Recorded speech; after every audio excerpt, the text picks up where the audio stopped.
Let us go. So, hi everyone. We did go through a bits and pieces of this serious illness communication, or communicating bad news, as we call it, in the previous. Let me just share my presentation.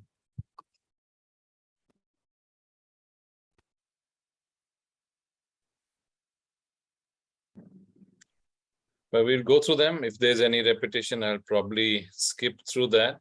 And as usual, if you have any questions, you can either type on the side, or when I break in between, you can, or you can stop me. And if it's urgent, unmute your mic and let it be a, if you have any comments to make, which may be useful to other people, just butt in. The learning objectives of today's session are mainly, as we said, communicating bad news or communicating serious illness. There are some formal models of communicating. Why do we need to do this? And how do we do this in a proper way? And as Steve said, dealing with collusion. And if this time be probably not directly in this, but dealing with anger, I think we did have a discussion on this too, how to deal with the angry situation. So maybe we'll skip it unless somebody wants to discuss anything more on that. So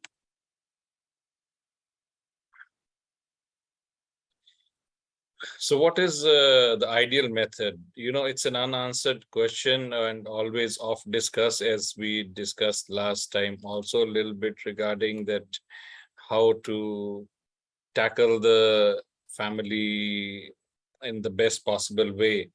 So it has to be individualized. No two human beings are different, and they'll be different across cultures, states, countries. And we all need to have our own modified plans. There'll be a general this thing which should be followed to everyone, and the rest is local modifications, even by your own hospital. Because we did talk that in Western societies, it's more individual society, and people want to know quite a lot, and there may be quite influence on quality of life, where in our Eastern societies, there is a lot of value given to longevity, that our elders are home, even if they are on the bed. So that is fine. It is whichever values people deal with, we have to go accordingly. Of course, trying to maintain the best possible quality of life for the patient and the caregivers. Another issue is that, again, in some cultures, talking about death is a taboo. The moment someone talks about death, they say, oh, don't talk about it. So that should also change, especially in palliative care situations, of course, where we need to openly talk about death and dying, and, the best ways possible around it. And then if you have joint families, joint finances, they also have a bearing on how to go about doing things in that context.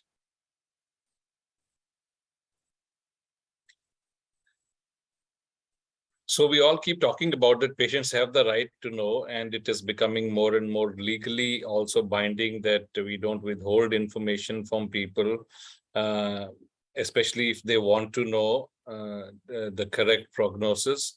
But we must think humanely that patients also have a right not to know, and we don't have to force them or run after them to tell them the diagnosis if they don't want to know. So how do we do it? The best way is to tailor it according to their need, whether it is a full disclosure, a partial disclosure, non-disclosure, totally depending upon what the patient's values and their preferences are. Why do we need to? We could just tell them, give them medication, and let's see what happens type, because we also don't know exactly. We say you are left with 6 months of life or 1 year of life.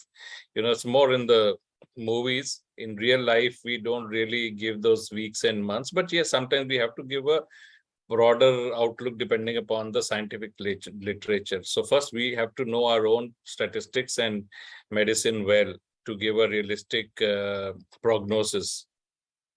It's important because people may need to close of life's businesses. Businesses means not only money business in the need of some bucket list. People want to do things before they go.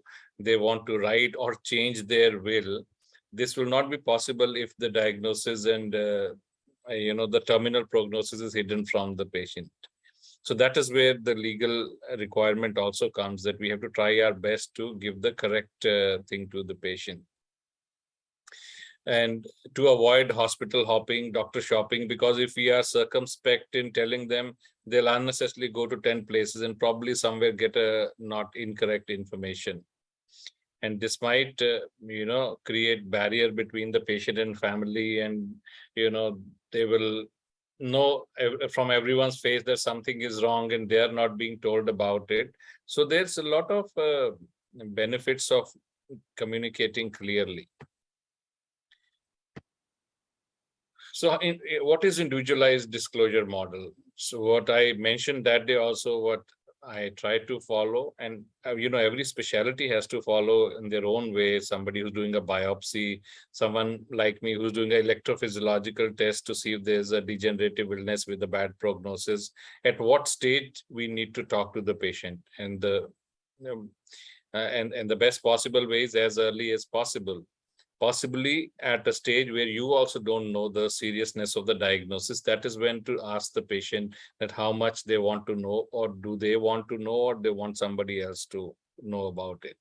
And we keep that answer with itself. And when we get the reports or the final diagnosis, we follow what the patient told us and possibly document it also in the file, what their preferences are.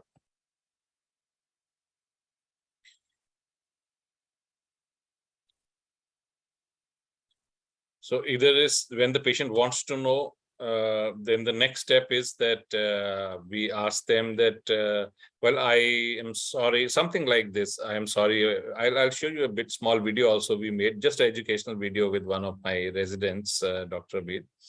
So it's something serious. Would you still want to know? Or anything which you want, that I'm afraid that the news today is not very good.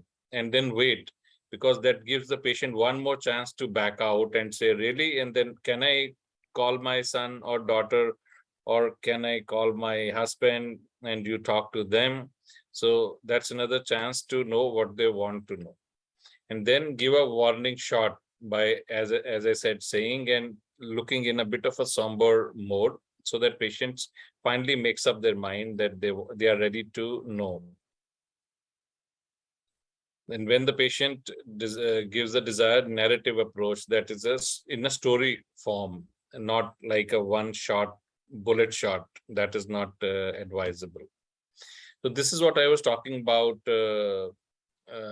Spike's protocol, which many of you, I'm sure, who are known to palliative medicine or practice serious illness know about it. This was developed by the MD Anderson Cancer Group in USA. And the spikes, as on the slide you can see, stands for setting up the meeting, then patient perception, invitation, knowledge, empathy, and strategy.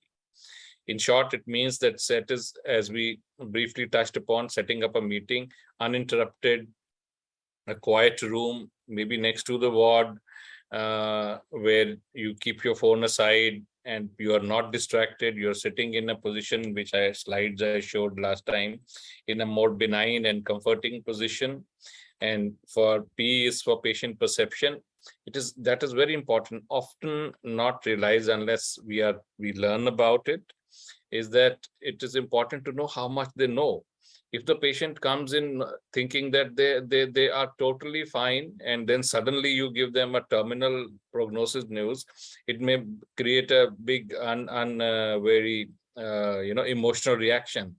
So if the patient, we have to go accordingly, or the patient is already somehow read the biopsy report and they're ready, we go accordingly. That saves us time and the method to go. Third is, we've already talked about invitation, who, whom, how much to discuss. Then fourth K is for knowledge, which is again, as basics of communication we talked about, clear, non-technical, slow, chunk and check approach, which is called, that you give a small chunk and check whether they've got it.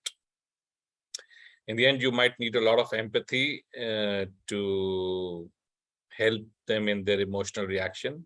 And next is strategy. The important part in strategy is that uh, it can wait. Most of the times, unless there's a urgent surgery done to be needed tonight, of course, then you can't wait. But otherwise, if it's a chronic illness and the patient already is overwhelmed by the bad news, and we can always tell them that, okay, you can go come back, we can talk tomorrow, I can give you literature, you can read and come back with your questions anytime. So that choice needs to be given to the patient, and let them digest the news first. And after that, of course, it is not uncommon to get emotional reactions, and being with the patient empathetically goes a long way in helping them assimilate the news in a proper manner. Patients may have lots of questions, so we need to have our answers ready about the curability, mostly treatment options, how long, costs involved, how it will affect their life. So knowing a little bit about personally about the patient also is quite useful in that. We need to give clear and precise answer. I keep over emphasizing this, but that is important, that in our compassion for the patient, sometimes we try to withhold information, or that should not happen. If patient is asking us directly, we need to give that. Maybe we can just, anyone has any comment, it's for a few seconds we can wait. You can put your comments in the chat box before I go to that, or maybe I'll show the video and you can think of your comments that time. If you can't hear the sound, please let me know. This is simulated, as I said, with one of my residents who's acting as a patient, and I'm giving him news about a degenerative and potentially fatal neurological illness called motor neuron disease. कैसे हो? I'm good, sir. In fact, the last medication you gave me worked wonders for me. My twitching has improved by 80%, and regarding my muscle weakness, I'm feeling improvement in that too. Yeah, I have your reports here. उसके बारे में बात करेंगे. तुम्हें क्या लगता है अपनी बीमारी के बारे में, क्या फीलिंग हो रही है? कुछ आइडिया है? No, what I think last time we had discussed about that. You told it's some weakness in the nerves. So, in fact, after taking the medication, I feel it was just because of after my fever. So I guess I'll be back to my full power in another week or so. Okay, we actually will go into the reports. Do you have somebody with you want to call in, or you want me to explain everything to you, including the diagnosis, the prognosis, and what is going to be the future of this illness? Oh, no, I have come alone. You can tell me what's the matter. I'm saying so because unfortunately I don't have very good news based on these reports.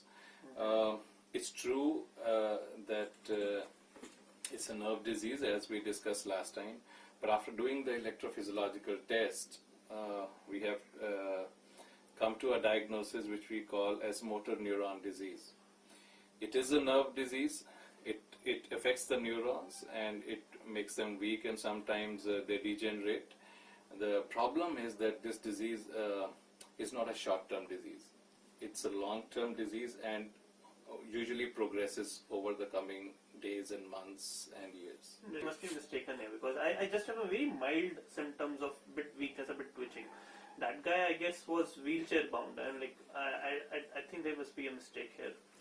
We can repeat your test anytime. It's not a big test, but from the reports we have now and our electrophysiology team we have discussed, we are not much in doubt that it could be anything else apart from motor neuron disease. You don't have to be, everybody with motor neuron disease does not become wheelchair bound immediately. That was the latest stage of disease which we see in Stephen Hawking and all. But in early type, like you are likely to be physically active for quite a long time. Yeah, that's what you need to understand, Doc. I have just been married. It's been just a month. Okay, and all this while, on all these 30 years, I have just been, looking forward for earning, and taking care of my family. It's my time to enjoy my life, and I don't think so. I'm ready for this thing right now. I know, I can understand that. I wish I could tell you things were better than this, but we could sit and discuss what are the possibilities. It may not be a cure, but which can support you to move and be ambulatory or keep moving and keep working for a longer period of time. We don't have to do it now. You could come back and we could think about what all the medications we could be using. Yeah. कैसे हो? So yeah, as you can see, were you able to hear the something, or the volume was too low? The audio was clear, sir. Okay, good, thanks. So what happens here is, I mean, there was few mistakes. This was made few years back when I was just starting into the communication thing, and I'm using words like prognosis and electrophysiology, which should not be used in a real situation. So we all learn, it's a linear learning curve, but that is a general idea of what we wanted to convey, that how it should happen in any, obviously modified according to the disease diagnosis. All right. So I'm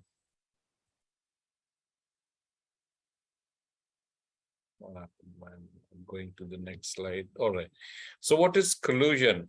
Collusion is something related to what we talked, what is called the conspiracy of silence, that not telling the patient and hiding the diagnosis from the patient. Basically, again, as we realize, funnily, that although we may be causing negative effect, but our aims are always good. We are trying to protect, the families trying to protect their loved ones, sometimes from us, but we need to help them learn that they need to help us get the patient well and get the proper information across. It has a history. Like in 1970s, most physicians considered it inhumane to disclose bad news to the patient. But paradigms are changing. People are becoming independent financially and personally. There is palliative care available in many areas, which can help people who have a terminal prognosis to have a good quality of life. There are new symptomatic treatments which are part of the palliative care, and we want more control of our lives. And as I said, people have expectations from their life which they want to fulfill before they go. But as physicians, we are trained to save and not to give bad news. So that is one of our Achilles heel, and which needs to change over time. And without telling properly, unduly prolonged harsh treatment like strong chemotherapy, radiotherapies may be given to a patient who may actually not want that kind of a treatment with a grave prognosis. And as I said, there is a charter online you can check, which is the government has finalized or in the stage of finalization, with our obligations towards communicating. One part of that is communicating to the patient. We should all read that some of them we are obliged to do that. So if they have belief, as I said, that somebody is not to be told about death or talked about death, should not directly challenge their beliefs, but try slowly to give them reason to discuss it with their loved ones. And for that, we need to know that what is causing this. Mostly it may be their anxiety and stress. And we may also need to tell them some statistics, as I'll show, which can help them realize the value,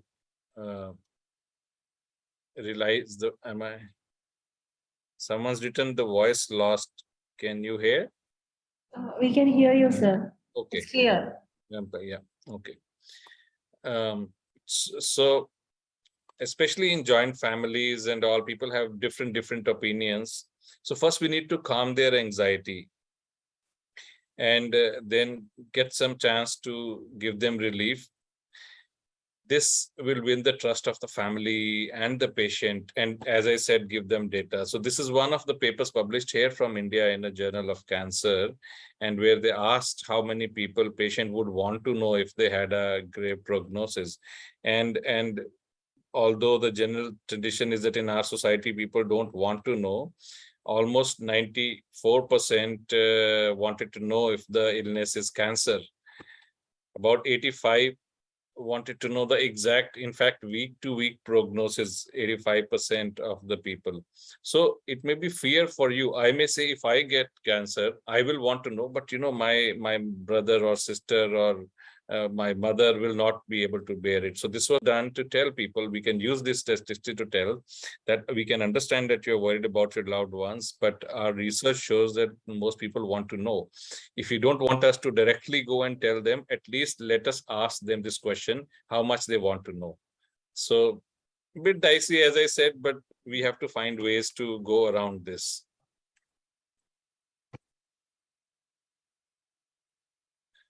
Next is about the angry situation.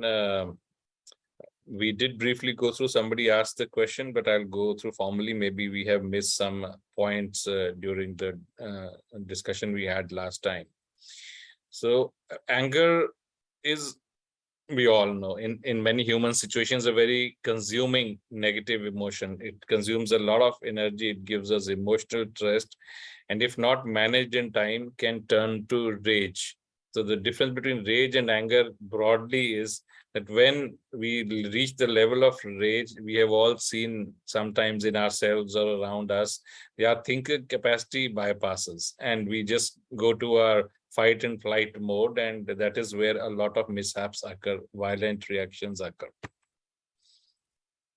So just to repeat what I said last time, if there is a situation where the patient has a grievance, right or misplaced, our reaction remains the same.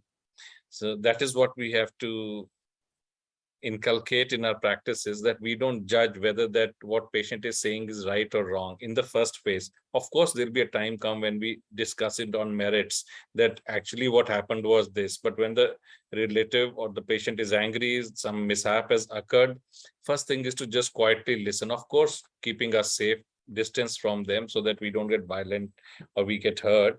But beyond that, our reaction has to be very, very receptive, rather than we reciprocating.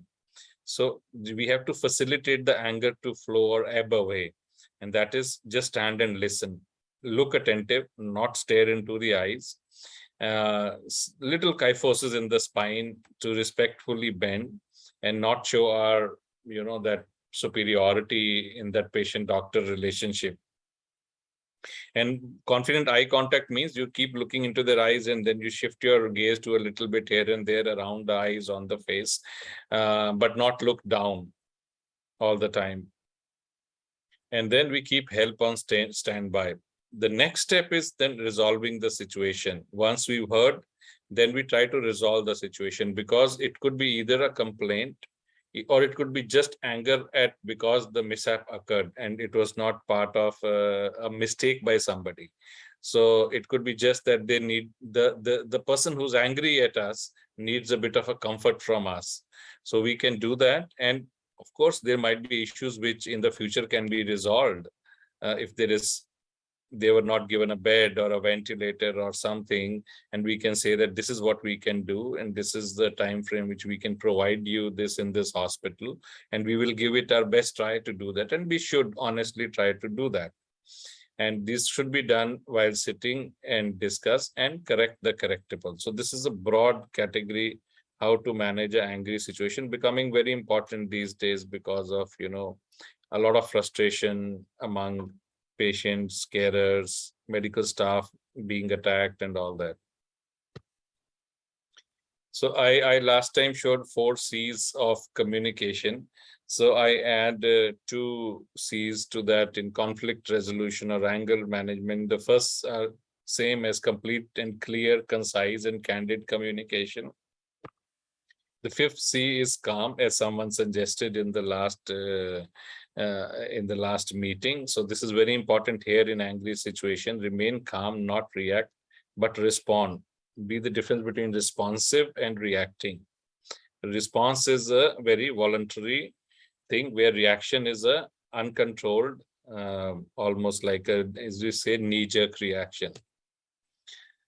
And last is find a commonality, that some things they may be saying we need to accept this. Of course, I think the problem was that you are not getting a good place or a good bed, and we agree to that. But the thing is that the hospital has limited beds and we have more patients than we can see. So it is not your fault, but it is nobody's fault.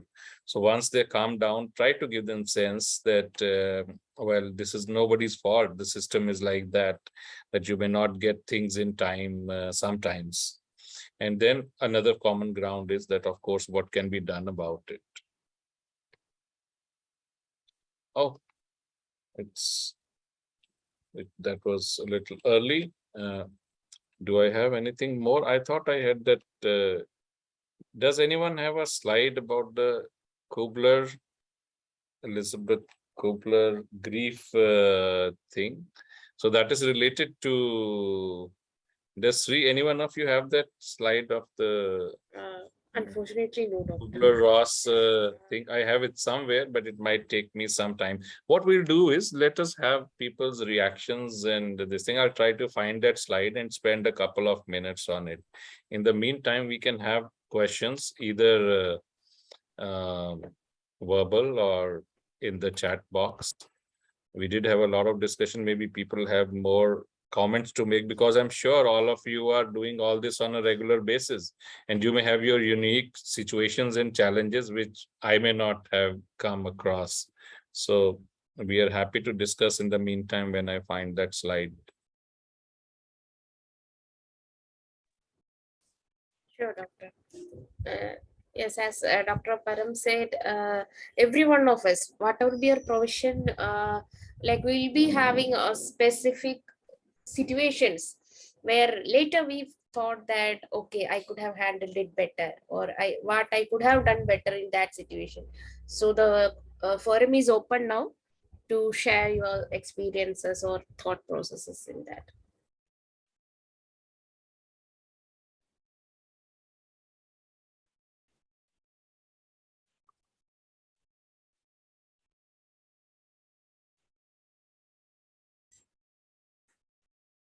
Yes, Dr. Vandana, we see your hand raised. Yeah, with your permission, ma'am, this is not actually, I might say a question, but discussion I would like to have on this, my real life incident that I had with one of my own relatives who was diagnosed to have a carcinoma. That is, he was diagnosed to have a leukemia. And it so happened that it was a very incidental diagnosis. He had a swelling in the oral, an enlarged lymph node around the oral cavity. He went for dental treatment. It was diagnosed. They did an FNAC, and then a lot of tests were done in the meanwhile. And then he was diagnosed to have non-myeloid leukemia. So I was asked about because he was my own relative from his children, asked me about the prognosis, and whatever I knew, as also told by the oncologist, I told that it is curable and he will be doing fine once the treatment starts. Unfortunately, even before the treatment started, he went into a stage of sepsis, pneumonia, and leukemic crisis. He went into leukemic crisis very rapidly, and then he succumbed to the illness. So then I was asked by the relatives that none of the doctors explained us that it would be so bad. Even from the feedback from everyone was positive that he would recover, and then he dies like this without even the treatment starting. So in real life, we do encounter these kind of situations where we don't have time to explain also, and then the deterioration is so fast. These can be very challenging situations where breaking the bad news can be really difficult. So your take on that, sir? Actually, this is what was Absolutely. Real stories are actually, what tell us than our made up talks. So, I mean, what you talked about, there's a lot of points in that in communication. One, of course, is time, as you said, and in busy hospital in a country like us, a lot of population, we don't get time to talk about it. The other is, of course, trying to look at the brighter side, human nature. Both need to be tackled. So one, if it is due to hesitancy to tell about all the things which can happen, especially when you are suspecting thing like cancer happening, sepsis can happen, and it is not withholding. Sometimes it is not withholding, it is just that there is so many things which can happen, we can't tell, and we don't have the time to go through. So what sometimes we recommend in that situation is that we have a SOPs are very, very important. This is sometimes in lacking in our practice, whether it is side effects of a drug, whether it is thing. So that is what, when we work around the world, we learn. I learned this thing in one of the hospitals I was working, that they had this booklet or couple of papers about all these things, about side effects of a drug. This thing, a small print out, which we just hand over to the patients or that. So similarly, in case we have a particular diagnosis SOP, and we can obviously not talk about everything, we could have things printed with the warning that all these things are not going to happen in our patient, but these are the possibilities when we reach this stage. The commoner ones are, of course, the patient will need to be treated, and the cancer and chemotherapy and all the things associated, which is a standard. But then there are some uncommon things which you can go through, and then we can discuss. So that is what we try to bypass the system, is by having a SOP for the common diagnosis which you are dealing in your clinic, and hand it over to the patient or their attendants to read and then come back. It's a thin balance, not to try to scare them also. So sometimes, people do. We can obviously, where to stop is a big question we get in our communication lectures. Of course, when I keep saying, tell the patient everything, don't hide, don't think we are legally allowed, then somebody asks a question that there is a side effect which is hundredth on the list. Are we supposed to say that also? That's not an easy thing to do. So we give them references.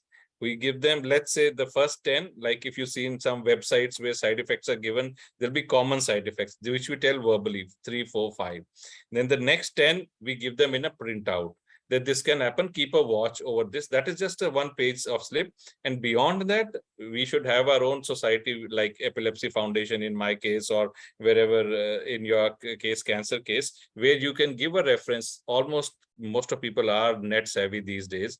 They can go and read up. So at least they have a choice available to go into deep if they want to. So this is, a partial way of going around the problem you said, so that people don't land up suddenly in a shock. It will still happen, because in your case, it was not a thing which was even expected by the medical team.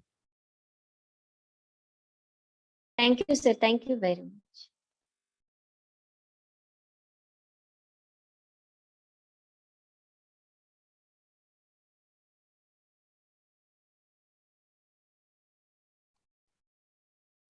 Anyone else would like to come up with any real life experience? Because even as a non-medical person, I also believe that the real life experience is what teaches more than the textbooks. Of course, absolutely right. And Then we see the hands of Dr. Dhanvanti raised. Yes, ma'am. Good afternoon, sir. So what I have experienced several times in my practice is what they call the daughter from California syndrome.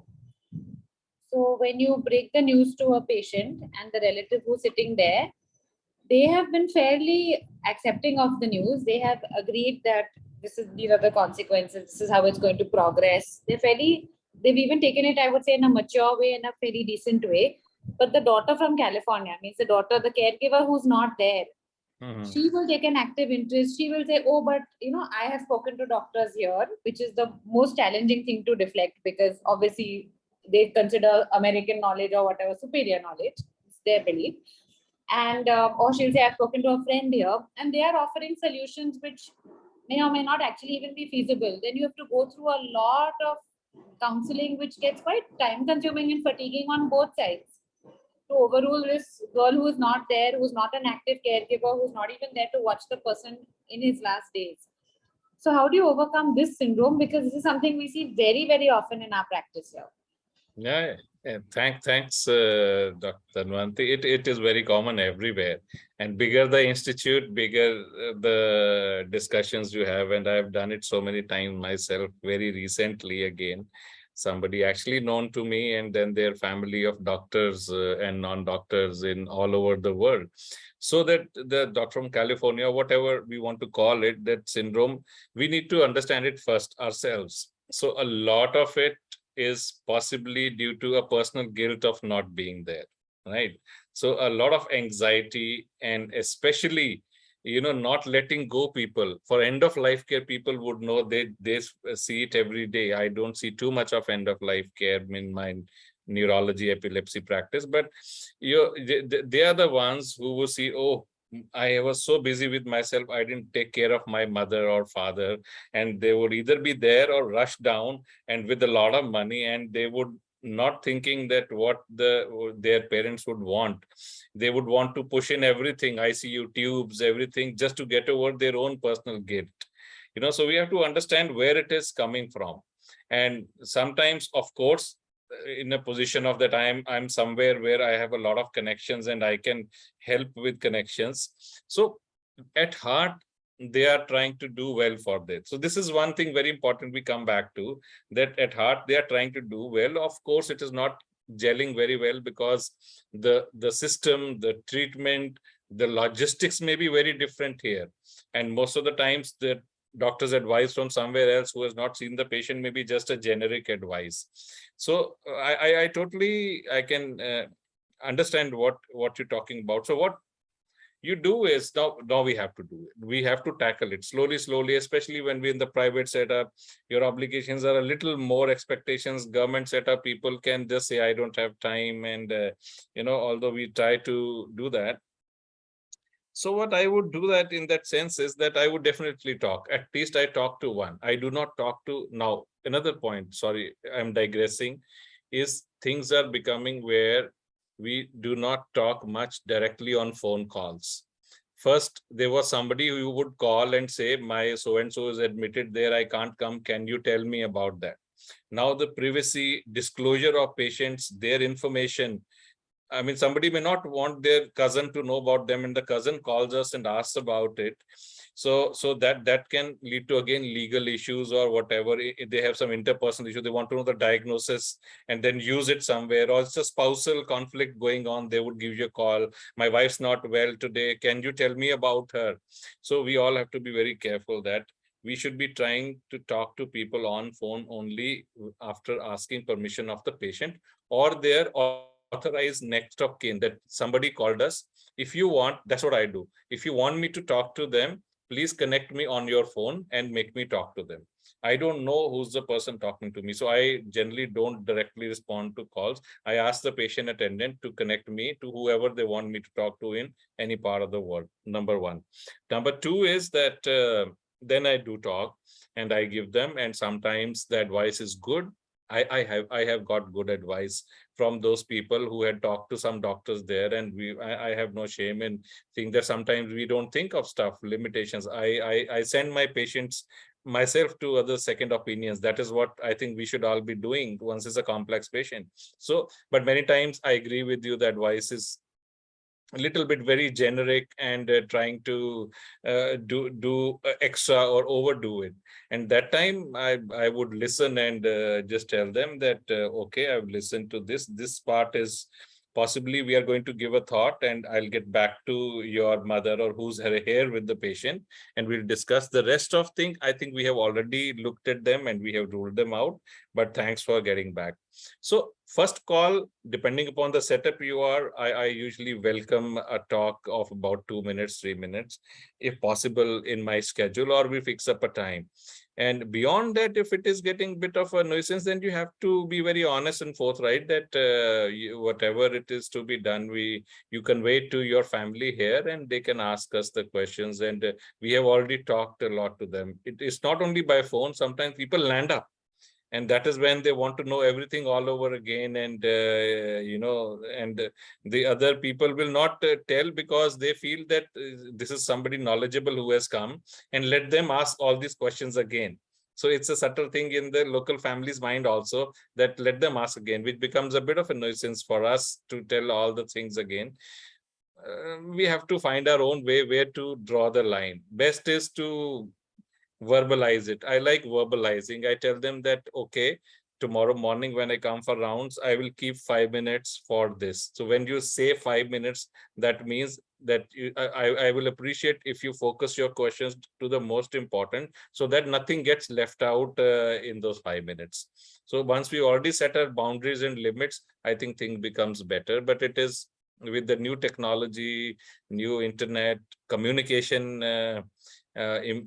increasing all over the world, these things are obviously being brought upon us very commonly.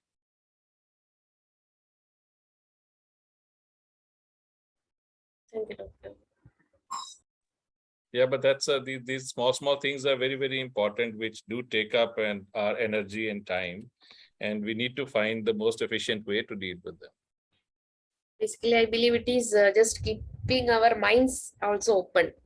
Like each beneficiary or each person who comes in front of us, be it the patient or the immediate of kith and kin, if we take them as a learning, if we take each person as a learning point in our career, maybe these will add to our experiences.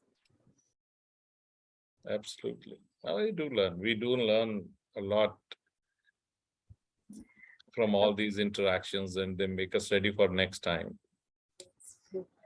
Dr. Rishikesh has asked a query. Any different strategies or additional things to keep while breaking bad news in the context of bad surgical outcomes or post-interventional complications?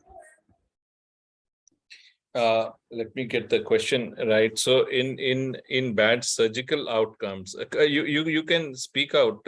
What did you have in mind? I'm not sure what exactly did you mean by that. Whoever wrote that question, what was your idea? Yeah, please.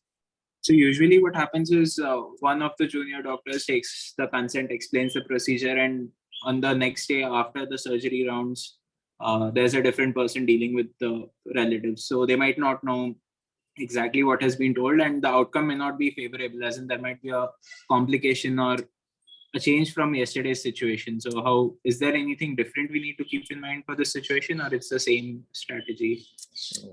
Very nice question, Rishikesh. So this is there two issues in that. One is obviously, as you said, continuity of care. So it is good to have, not always possible. We have a different resident in the ward, there's different in the post-op, and the different one posted in the OT with the consultant. So the continuity in care in busy places may not be maintained. So if we can do that, the rapport building will be much better. The other way to go about it, which a lot of experts say these days, is try to follow the dictum of bad news by the senior most and good news by the junior person. This is how you make your juniors also this thing. So it happens the opposite. When a bad mishap happens, we send the junior most person to communicate. One, they are not well versed. Other two, they are not that mature, experienced. And the third thing is, of course, the people do expect that the senior person who has done. So what we try to tell and try to follow is that the general things may be explained by the junior person, but at least some point of time, the doctor or senior who has operated themselves, whether it is good or bad news, should come and give a small briefing to it's very, very important. It changes a lot when the senior most person comes and tells, and especially if there is a bad outcome, we believe that the senior most person of the team should be talking rather than the junior person talking. That is what we try to, inculcate in our practice, or tell people who come in touch with us, that if something has gone wrong in the OT or otherwise, if possible, available the senior more person. They'll be in a better way to communicate. They can tell their vast experience from their own. They won't be fidgety looking here and there, and the patient will be more convinced. So the good news by the juniors and the bad news by the seniors is a good practice to follow.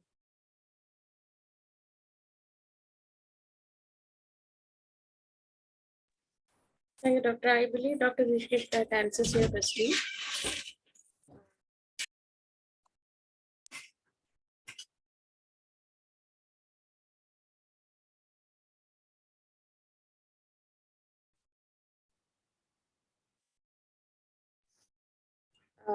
Dr. Param, with your permission, if we can move on to the case presentation Yeah. for today, maybe we'll have more interesting queries coming up based on that, I believe. Sure. Let's go on. I think, yeah, we've answered most of the things which are currently there. So let's go to the case presentation and maybe have a discussion after that. Dr. Kanmani?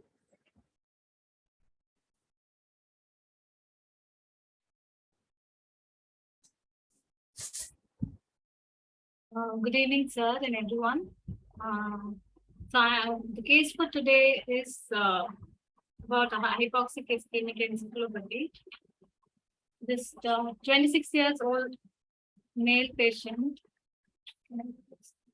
26 years male with no known comorbidities, he presented with sudden unconsciousness while swimming in the pool in the US. So later he was evaluated by the EMS team and he was found to be having cardiac arrest, and he was revived after 5 minutes of CPR and shifted to the hospital. So after that, he was diagnosed to have hypoxic ischemic encephalopathy. So he was on ventilator. He had very severe pneumonia because of the drowning, and he was under ventilator for a very long time. And then tracheostomy was done. He was ventilator dependent. He had VAP multiple times, and then he was gradually weaned off the ventilator, but the neurological status was still the same.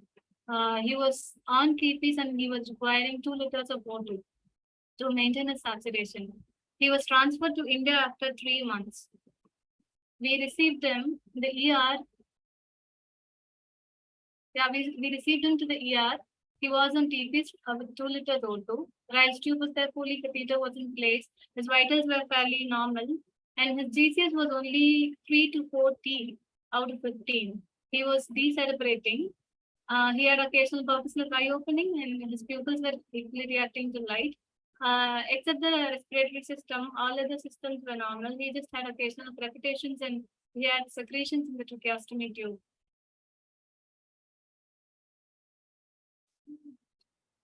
The basic investigations were also okay. He had mild anemia, increased total counts because of the secretions, and elevated ESR. Rest of the investigations were normal. The chest X-ray showed minimal infiltrate in the right gaze. He was on supportive care like rice tube feedings, antibiotics, anti-epileptics, oral care, eye care, compressive devices, regular position change, and regular physiotherapy. Yeah. The psychosocial aspects, the patient was, I wanted to mention because he was one of our colleagues. He completed his USMLE. He was from a middle class family. He completed his USMLE. The family has taken loans to support his education, and finally he was there. And within a month, he was a swimmer basically. So within a month, the parents heard this news that the son had a cardiac arrest in the swimming pool. So nobody knew the cause. So he was in the swimming pool for some time. Nobody knew that how long he was in the swimming pool. So when the EMS team came, he was revived after 5 minutes. That's the only history we have. The family was not able to go there because the family didn't have passport and they were not affordable. They didn't know what to do. So our critical care team helped them. We went there and got them here to India. So the family already had so many issues to handle, and he is the only son. He was married for a year. After 6 months of marriage, he left to US and he came back like this after 4 months. So his wife was pregnant at that time when he came to India like this. So father was retired pensioner.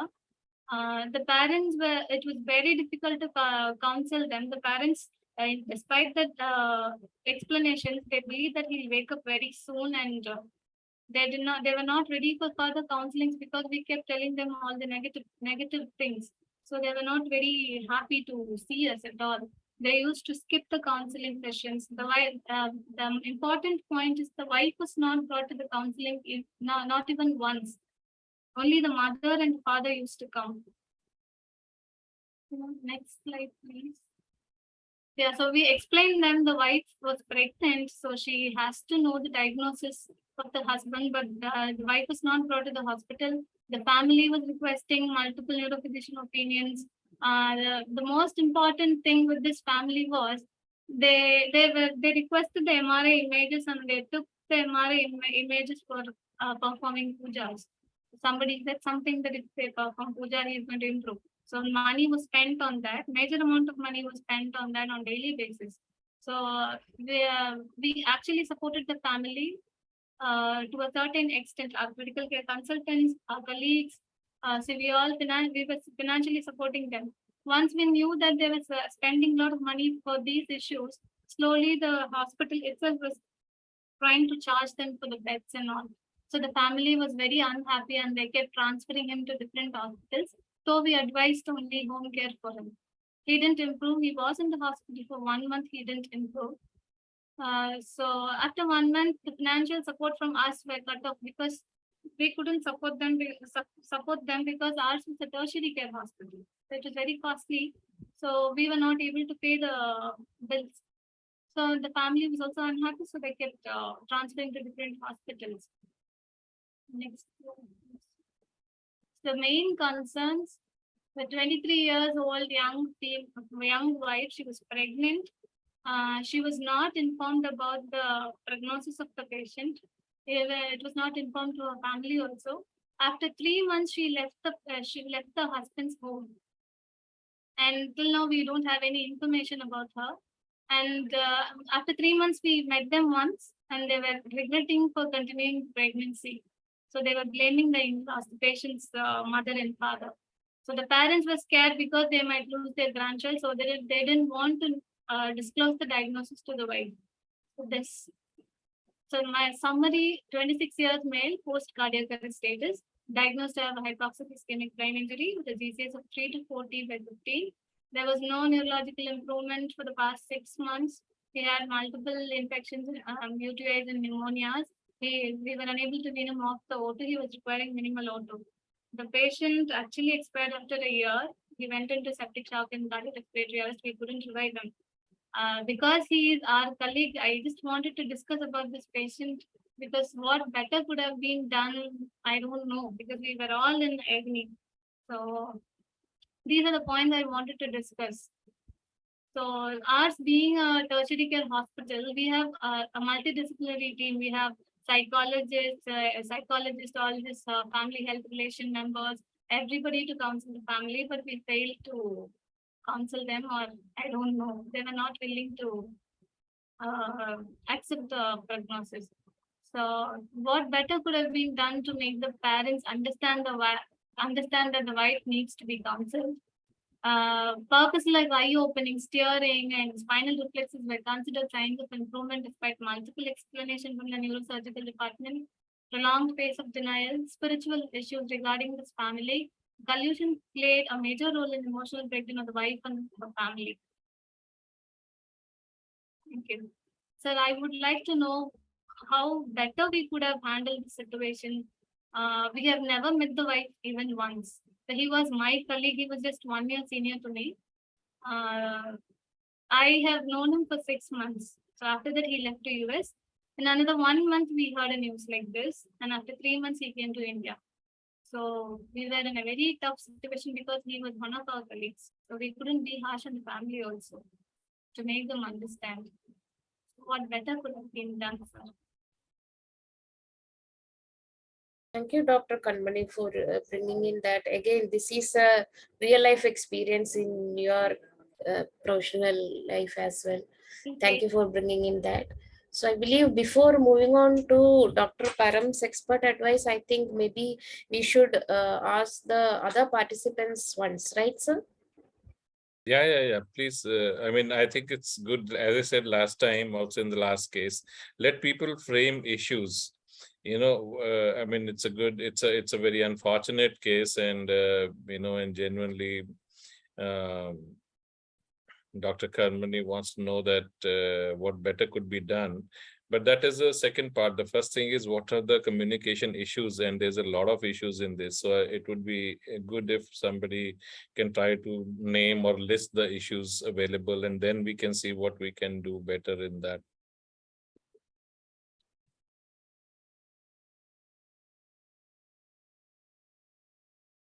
Yes, Dr. Dhanyanti.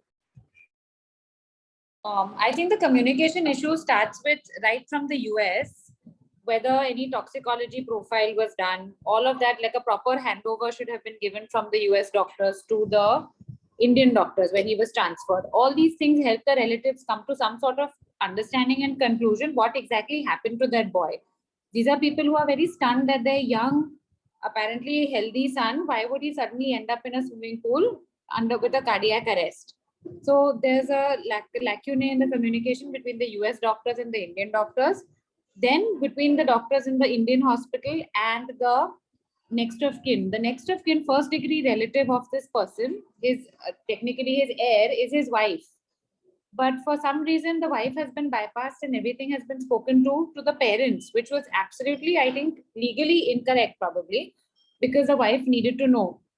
To assume that the wife is pregnant, hence she should not know because that might harm her pregnancy, was unfair because she did not have an informed choice whether to continue the pregnancy till she reached 5 months. Then obviously second trimester she could not have terminated, but before that she was well within her rights to have information to process and then whether she should know and whether she wanted to continue. And the third issue is, I think, the parents, if they were not accepting the counseling, they should have reached out to other members who would have made the parents attend the counseling sessions and actually understood why this was happening. I mean, for the parents to take money saved and use it on pujas of MRIs, as opposed to paying the hospital bill and being accountable for those kind of expenses, there was a lot of lacune in the communication there. That's what I feel.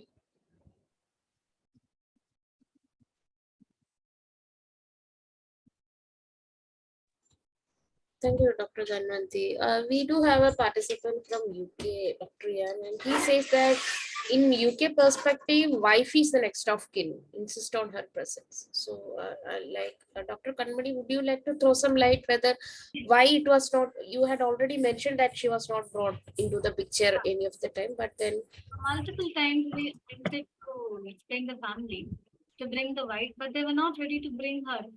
So that was deliberately done by the parents. So they were kept telling because he is one of our friends, so we couldn't be harsh on the family. So that issue was there, and then the family whenever they come for the family counseling, the only thing they do is they just sit and cry. They don't listen to us.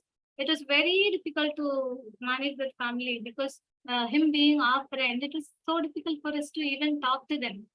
If we tell something negative that he's not going to get better, or they don't even accept that he might have a partial recovery. They were not ready to even take that point. So even the partial recovery, they were not ready to accept it. So we used to tell them that we have to, if the neurology cases, we know they'll be lying down on the bed for a very long time. The recovery takes a very long time. So whenever we tell them that he might have a partial recovery, even that sentence the mother was not able to accept. So she used to break out and cry. It was very difficult for us to even talk to her. And we have never met the wife. We didn't know where the wife was actually. So it was tough for us. Only the mother used to come for the counseling. Even the father goes to work. So we didn't know. We didn't know how to do it. And I was only a resident at that time. I was like a new doctor joined there. So I didn't know how to talk. I didn't know what the critical care consultants were even facing because the critical care consultant himself was a friend of that doctor of the league. So we were very close to the family, so we couldn't do anything, and we didn't know what happened in the US. So that also we didn't know. Even in the US, he was there for 3 months, and in the US also he was kept. They were kept transferring him to hospital because of financial difficulties. The family was now not able to even send funds for him. The insurance was over in a month, so they were financially totally down. So that's the reason I am presenting this case here because we didn't have much knowledge about the case history, why he was found unconscious in the swimming pool. Whether some people said that he was just swimming and suddenly he didn't come up. He was under the water for a long time. That's the only statement came from the US. So we don't know much about the case history. It was very tough for us to take decisions at that time, and it was already 3 months. So by the time we received him, he was totally emaciated. We couldn't identify him. So we don't know what happened there. We didn't have much of records. So I don't know whether they had some electronic reports sent to the hospital. That part I'm not aware of it. So that's about this issue. Now we are not even in contact with the family because we stopped funding the family. All of the doctors were spending 10,000 per month for the patient. So that we couldn't do for a very long time. Because they were spending for puja. The hospital bill was free for them, but still the other charges we were taking care of. The medicines, rest of the things we were taking care of, but they spent money on the spiritual issues. So that was really upsetting us, and we stopped the funding, and then they took him to other hospitals. And then finally, when they didn't have enough fund to support him, they took him home. And even at his home, we used to visit the home. We used to sometimes we will go. We sent the staff nurses, but the family was not even considering that. Every time we go and see them, the only thing they will say is, "He opened eyes today. He moved his hand today." He was celebrating, but the spinal reflex. They always said that he was opening eyes. When I talk to him, he cries. The tears are flowing. So it means that he's going to improve. So it was very tough. I don't even know how to say that. It was very tough for us. So at the end of the third month, we were all like, "No, I'm not going to go and counsel her. I'm not going to go and meet them in the home because they're going to tell the same thing again and again." So I don't know. So that's why I'm presenting this case here. So I'm asking help from sir because this, even though this happened in 2016. So this case, no, whenever we think about the other hypoxic ischemic injury cases, I remember this doctor. So this remains as a deep injury for every one of us. So any other methods or strategies to counsel the difficult patients like this patient's mother, who was still in the denial phase until the day he died. He died. We lost contact about the wife. We don't know whether she delivered or not. That is not there.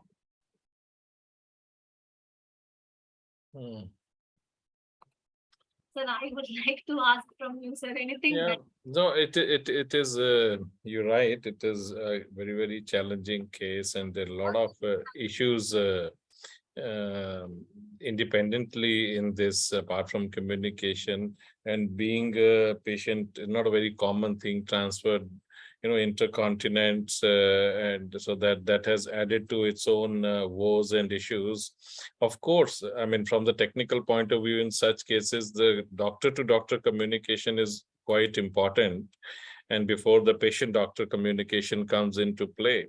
So there should be complete transfer of information, what exactly was found. Sometimes it is because it is not fully recorded or nobody saw what happened, so there is ambiguity in actually ambiguous. Sometimes it can be a bit of practice of defensive medicine, and if not being able to communicate, if a timely action was not taken at the local level or the swimming pool level or whatever, in such situations, we don't know the facts here. I'm just saying these are the all possibilities which could lead to a bit of a defensive and incomplete information going through. Regarding the next of kin, of course, every country has their own rules, and as Ian has written, that wife would be the next of kin, and here also. But if wife was not present, especially we don't even know whether she was in the country, then of course it is the parents' duty to keep her in the loop at least, and tell her what is happening. As I was saying, that we keep saying that people will not be able to bear it, but many times we do have, and we would rather want to know that time than being kept in the dark. So it is individualized. again, regarding as Ian has written, removing life support. So it is on the way. End of life care is regulations are becoming more and more clear in our country presently.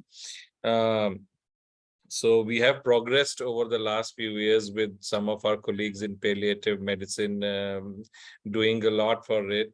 And as far as I know, still this is possible after a lot of discussion and technicalities, and maybe requires in the final a bit of a judicial okay also. So that does make it a little complicated, and people are trying to make it simplified and make local guidelines to stop support for vegetative patients when it is they've medically thought that it is irrecoverable thing. So that part is, I mean, actively being pursued right now. Another, according to me, is a big thing is, as I was talking about the the Kubler-Ross grief. So grief is a big issue here when we go over the thing. So I'll just go across. I couldn't find that slide. It is lost somewhere. But these are about 5 stages of grief. For people who don't know, these are denial, anger, bargaining, then depression and acceptance. Not everyone goes through them, and not necessarily in this order, but this is a general very good framework which she made and which has been used by a lot of us during this to understand. This is to understand the families or the caregivers or the patients' reactions. I keep saying that understanding where they're coming from, including their taking the MRI for puja, we need to understand where they're coming from. So the first thing, of course, when is denial. Denial is that, oh, there's eyes opening better than yesterday. This can't be happening. I mean, they are not even ready to accept that thought because they had invested so much love, money into their child. And just when, it was, he was ready to take off in life, this happened. This situation of things happening at the worst possible time. There's a wonderful book called When Breath Becomes Air. A lot of palliative people must have read it. I read it before when I got into there, but it is so true. This guy, again, a medical professional at Stanford, who what was his name? Paul Kalanithi? Yeah, Paul Kalanithi. I mean, he went from trouble to winning to winning to winning, and probably was made a special job for him at the end of his neurosurgery residency in Stanford. And just at that time, he was diagnosed as terminal cancer, and he wrote the book. Couldn't complete it. His wife completed the last few things, but all this can be found in this. That it, I mean, it becomes, even being a doctor, he says, even being a medical professional, and possibly, if I remember correctly, he was an atheist, but he still considered, dabbling with religion if he could get the answers, or maybe, at least enjoy what he had worked for all his life. So denial is a very big thing, and it might look very funny and weird to us when we are medically telling them it is in front of you, but that is again a very accepted human emotion in extreme strain grief. Anger is very important. And we talked about anger in other situations today, but anger can affect the family. And this is where you said that what could we do is there can be things beyond that. We do need to have a system in place where there can be psychiatrists, social worker, even spiritual people, depending upon people's area of faith, whether they are religious, spiritual, agnostics, whoever. Wherever they find their solace in friends, family, books, we try to support them, because anger consumes a lot of families. And I'm sure you're all aware, and something like this happens, there's a lot of blame game which comes up. For example, one person can say, you sent him abroad. You were always materialistic and wanting your son to make money. I never wanted. Although, I mean, both things have merit and demerits, but families break over these things. There can be divorces over such a thing when this happens, especially to a child. So those marriage counseling, those things, there's so many things beyond what we are talking in the hospital, which can be relevant in such cases. The second stage is anger. Third is bargaining. And bargaining is what probably they were doing by getting those MRIs to Pooja, that maybe we can do something. Maybe there's still some hope left beyond what the doctors are telling us. Maybe I will go and make up with my friend who I behaved badly, and this may be a punishment for that. So if I go back and apologize to my friend, my son will become okay. So this is the third stage where people go through bargaining. And then when it is not working, the most important and, sometimes most affecting state called, which is depression, sets in, where there is people get overwhelmed, they are helpless, there is hostility, and there is fight and flight and all that. And that is where they start losing hope. Some people start losing hope in religion, their spirituality, and I was such a good person, why is this happening to me? So these are very, very tough situations. And this depression stage is the one where psychiatric and spiritual help can come into play professionally for such people. If we know we are receptive to seeing those parents or the wife or whoever was around that day, we could recommend a proper care for these people in that situation, because this is the make or break stage in these 5 stages. Sometimes people don't come out of it for a long time, and it has a bad effect on their future life.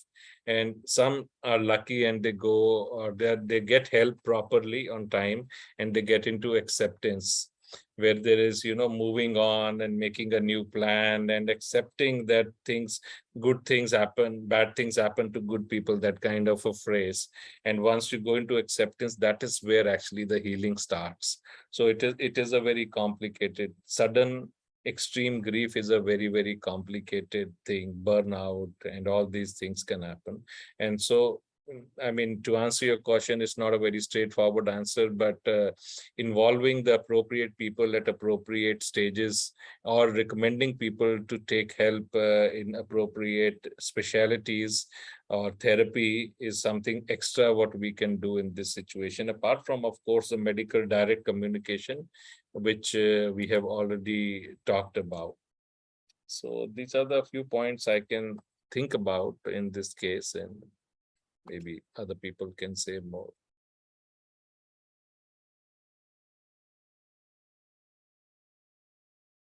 We have a couple of responses coming up in the chat as well. So it's Sharon's written that maybe we could not help. Family sounds like they are dysfunctional, to put it bluntly. So, well, yeah, I mean, we don't know. I don't know anything about the family. It could be things, but that is something we would want to not have as the first thought in our mind, because people behave very weirdly under stress. We all have, possibly evolved, if you believe in Darwinism, from animals, and those core, aggressive fight, flight, and kill and get killed kind of a behavior. But we are humans, and we do put forward, our frontal thinking cortex puts forward a very logical thing around it. But whenever there is extreme stress, this gets bypassed, and we are down to our very defensive, possibly negative and insecure self, and that could make us behave that way. We may not be dysfunctional in a happy situation. So you may be right, the family is behaving like a dysfunctional, but they have gone through that, and their shell has been broken, outside shell, which was stability shell, has been broken. So yeah, this is, again, if they are behaving dysfunctional, we have to think is they need counseling.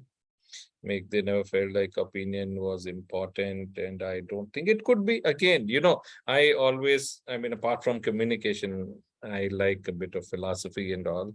So this is true. It could be that they should have involved possibly the wife, depending upon, I don't know what her situation was in this particular case, but in general, they should have involved. But maybe they were ignorant about the benefits of involving her, and they were seriously thinking of the pregnancy, and they belong to the view that it will harm her in a pregnant state.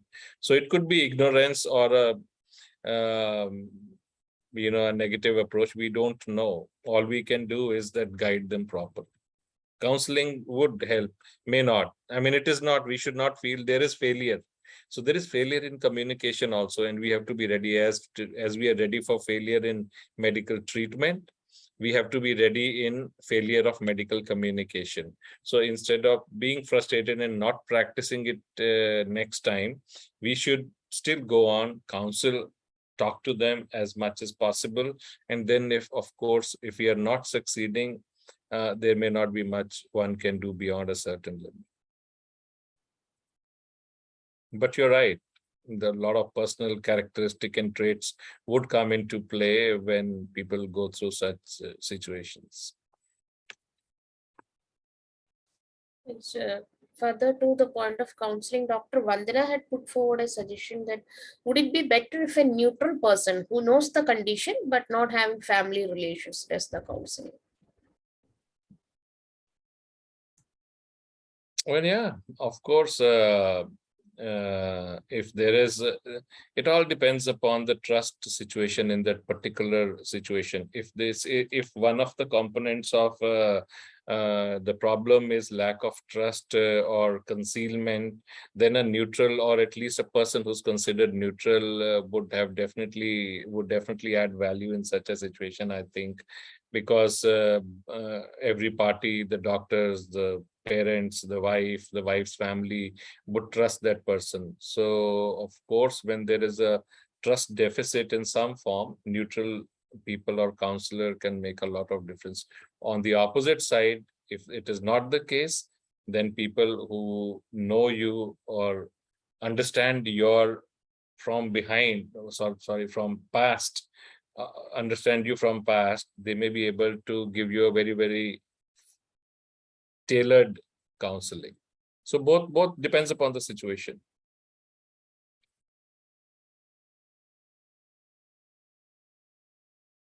Thank you, Doctor.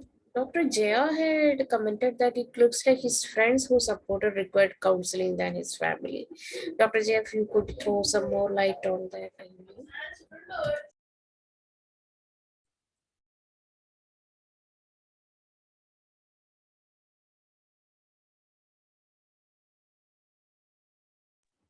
Dr. Jaya? Hello, can you hear me? Yes. Yeah. Please Thanks to Dr. Kanmani for bringing this. I felt that you people are requiring more counseling than the family. That's what I understood from whatever you discussed. I think you are not able to accept, the family is not able to accept what is going on with the patient, because mostly you people are the one who is supporting them, finally supporting that person than that family, and you are trying to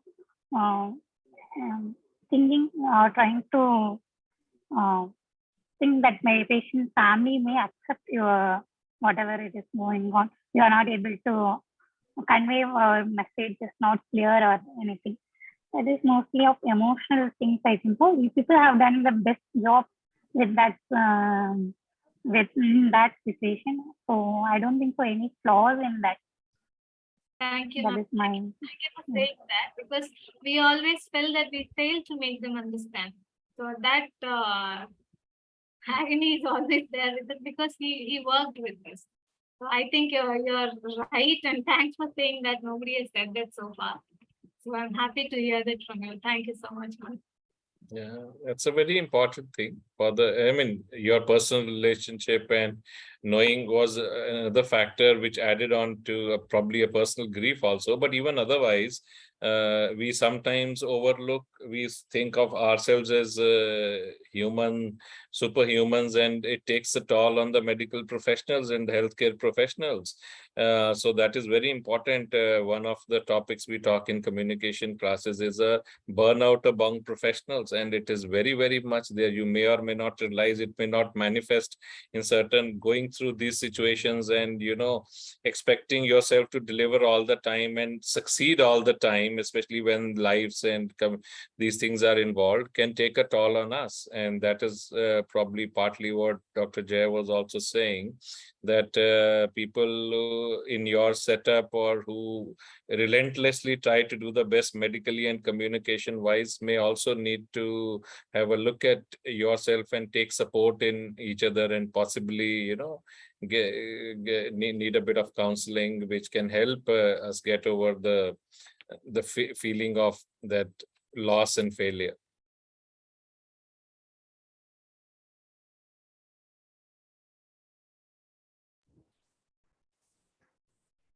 Thank you, Doctor. Thank you, Dr. Jaya, for those words. So, just like Dr. Vandana had put it correctly, very interesting case, challenging for everyone. The treating team, the family is very challenging. Any other comments from you? Sir, if time permits, I would like to say a similar situation. One more case which I received on the same night when I received this patient. There was a couple had an RTA. The wife was pregnant. They actually married after 10 years of relationship. They went against their family and they married. And the wife was 5 months pregnant at that time. It was not a mere RTA. It's not an RTA actually. They just skid and the wife alone fell down and she hit her head. The wife had an intracranial hemorrhage and she became brain dead. And we couldn't confirm the brain death. We couldn't do an apnea test because she was pregnant. The baby was alive. So in that situation, the family wanted to continue the pregnancy. They wanted to pull the wife through the pregnancy. And we really had a tough time again on the same day. We pulled her for 2 weeks, and after that we couldn't do that. She had a autonomic dysfunction. She went into hypertension, and the baby expired. Fetus expired. So, and then the family and then the husband. The family here, I mean, the family is just the husband. Nobody else came because they eloped and got married. So again, the husband wanted to donate her wife's organ, his wife's organ. And that also we couldn't do because she succumbed before that. So it was very tough to counsel that husband. So I just wanted to share this case. If anybody could say anything about this, it would be nice.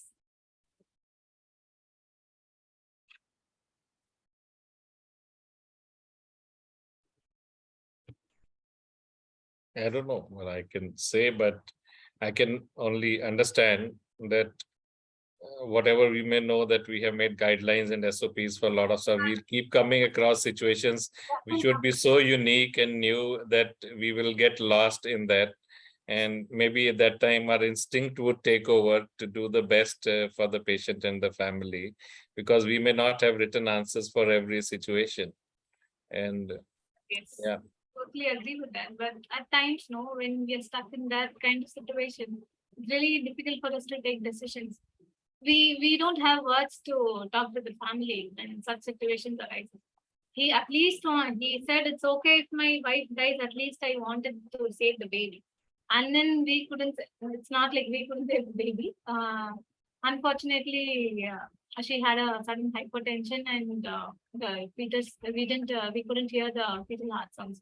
And then at least he wanted to donate her organs. And again, we couldn't do that. So that was a very terrific night. We had these two cases. It is very tough for us to even, we could never forget this day in our life, I think. We had such emotional day, even for us. So I thought sometimes when we read so much, we used to read on daily basis because we get daily classes. But still at times like this, we are not able to talk to the family. Even the guidelines doesn't help. So I don't know.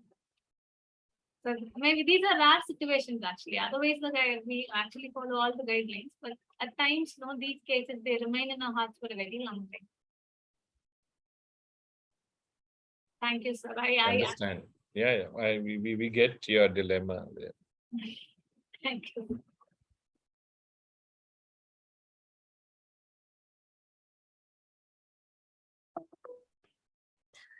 We Very, conclude. very interactive session. Yes, Dr. Parampreet, any closing remarks from your end? I was just impressed there. No, it is. I mean, so thank you very much, and thank you everyone for this what makes, because as I was saying, that there is we don't have answers to question. We think that when we reached almost like the complete knowledge, it makes us, humbles us by giving us more situations. And what we can do is that go back, keep the note of this, and keep thinking about it, and maybe try to inculcate it in the future discussions, that what if there is any better way of doing it. So I'm so thankful for the active discussion from everyone. So great 2 sessions, and all the best for the rest of the course. Thank you, Dr. Parampreet. Thank you so much for joining in.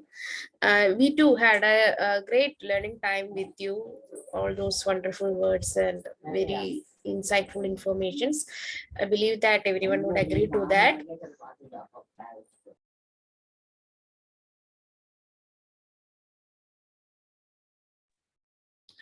Extremely sorry for that. I got a little bit of technical glitch. And so thank you everyone for joining in and for that active case discussion on case as well as the other scenarios as well. So with a positive note, this is Sri Priya along with Dr. Parampreet and Miss Sinia signing off from the Tips Eco Hub. See you in the next session with another interesting topic and another eminent faculty. Till then, everyone, take care. Bye-bye.